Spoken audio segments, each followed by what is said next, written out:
2020년 4월 한 지역 문화 프로젝트에서 팀장직을 맡고 있던 40대 여성 프리랜서 김모 씨.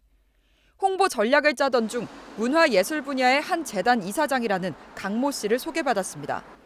이 이사장이 그 지역의 홍보대사로 있었고 지역에 그 영향력을 미치고 있는 사람이라서 저희 팀원들이 그 사람이 적임자라고 해서 제가 연락을 했어요.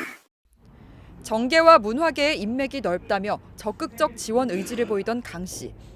하지만 한 달 만에 본색을 드러냈습니다. 불연해서 이제 직원들도 없잖아요. 갑자기 폭행을 해버려요. 저도 그렇게 당했거든요. 거기 안에는 CCTV도 없고 증거도 없으니까. 악몽 같은 피해는 이후로도 호텔이나 차량 등에서 계속됐다고 합니다. 특히 이사장 강 씨는 피해자 김 씨가 찍힌 불법 촬영물까지 손에 넣고 유포하겠다는 협박과 함께 성관계를 강요했던 걸로 드러났습니다. 김 씨가 응하지 않자 강 씨는 협박의 수위를 높인 SNS 메시지를 보내기 시작했습니다. 너는 성매매 여성보다 더 지저분하다는 막말과 함께 적어도 5명에게는 꼭 보내야겠다는 등 불법 촬영물을 유포할 것처럼 으름장을 놨습니다. 이렇게 보낸 메시지와 통화 시도만 한 달간 70여 차례. 심지어 김 씨의 가족에게도 마술을 뻗쳤습니다. 김 씨 어머니에게 여러 번 문자를 보내 4월 개봉박두도 얼마 남지 않았다는 등 촬영물 유포 협박을 이어갔습니다. 우리 엄마한테 전화했을 때요. 그때 전화해서 다시는 이 바닥에서 발을 못 붙이게 하겠다. 그런 협박들. 견디다 못한 김 씨는 올해 2월 경찰을 찾아 고소했습니다.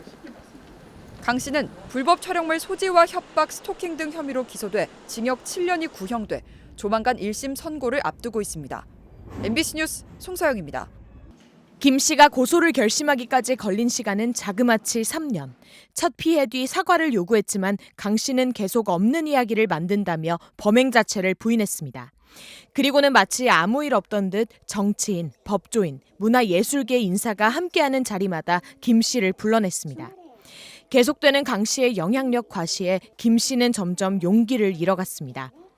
정치인들, 유력 인사들, 연예인들을 친분을 굉장히 과시를 했고 국회의원들이나 검사, 변호사 초청을 많이 해요. 그래서 굉장히 공적인 느낌이 들게끔 만들어요.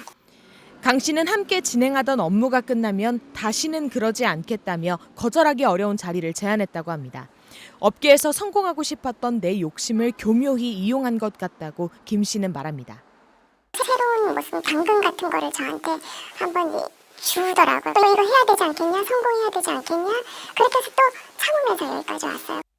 하지만 수치심과 모멸감 속에 하루하루를 견디던 김 씨는 업계에 다시는 발 못 붙이고 싶냐는 협박까지 받게 되자 경찰에 고소했습니다. 일단 입증이 가능한 불법 촬영물 협박과 스토킹 등 혐의로 강 씨가 법정에 서자 나도 당했다는 피해자들이 하나둘 모습을 드러냈습니다. 화가, 기자, 문화예술사업 대표 등 김 씨와 직접 연락한 사람만 4명. 피해자는 더 있을 거라고 합니다. 7년 구형이 딱 떨어지고 나서는 여자분들이 저한테 제보를 막 하기 시작했어요. 이제 딱 나오니까 싹 들어가 버렸어요. 사람들은 아직도 두려워하고 있고. 가해자 강 씨는 MBC 취재진과의 통화에서 휴일 연락이나 피해자 어머니에게 취한 연락은 전부 업무를 위한 연락이었다며 협박과 스토킹 등 혐의를 부인했습니다. 또 촬영물 유포 협박 혐의에 대해선 가족들이랑 남자 지인 5명에게 알릴 수 있다고 전한 것뿐이지 협박한 게 아니라고 반박했습니다. 경찰은 강 씨의 성폭행과 강간미수 등 혐의에 대해선 수사가 마무리되는 대로 검찰에 넘길 예정입니다. 지난 4월 구속됐던 강 씨는 보석으로 풀려나 재단 이사장직에 복귀했습니다. MBC 뉴스 구나인입니다.